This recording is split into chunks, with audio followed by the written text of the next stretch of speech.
103 degree জ্বর, তপ্ত শরীরে মাকে খুঁজে ফেলছে ছোট্ট শিশু রিজিক। কোনো সান্ত্বনা, কোনো ছবি বা কোনো ভিডিওতে শান্ত করা যাচ্ছে না তাকে। অথচ এই কঠিন সময়েও বাবা আলভি কোথায়? তিনি কি ছেলের কপালে জলপট্টি দিচ্ছেন, নাকি ব্যস্ত নিজের প্রেমিকার ইমেজ বাঁচাতে? ভিউয়ার্স, বিস্তারিত জানতে ভিডিওটি না টেনে সম্পূর্ণ দেখতে থাকুন। শোনা যাচ্ছে অসুস্থ রিজিক কিছুতেই খেতে যাচ্ছে না, বারবার শুধু তার মায়ের কাছে যেতে চাচ্ছে। সন্তানের এই হাহাকার কি বাবার কানে পৌঁছাচ্ছে না? অবাক করার বিষয় হলো, যখন এই নিষ্পাপ শিশুটির জন্য তার বাবাকে সবচেয়ে বেশি দরকার, তখন আলভি ব্যস্ত ভিন্ন মিশনে। সোশ্যাল মিডিয়ায় নিজের সন্তানের মায়ের চরিত্র হনন করা আর নিজের গার্লফ্রেন্ডকে ডিফেন্ড করতেই যেন তার যত ব্যস্ততা।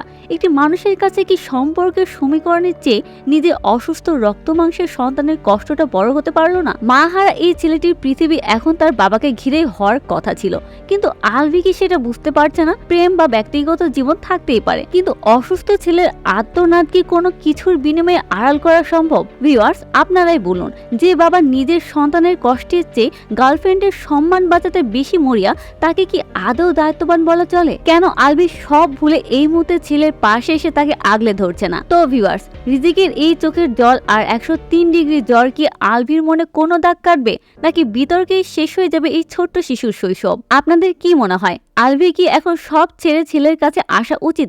কমেন্টে আপনার মতামত জানাতে ভুলবেন না। আর এমনই স্টারদের আপডেট নিউজ পেতে সাবস্ক্রাইব করুন আমাদের চ্যানেল স্টার গল্প বাংলা।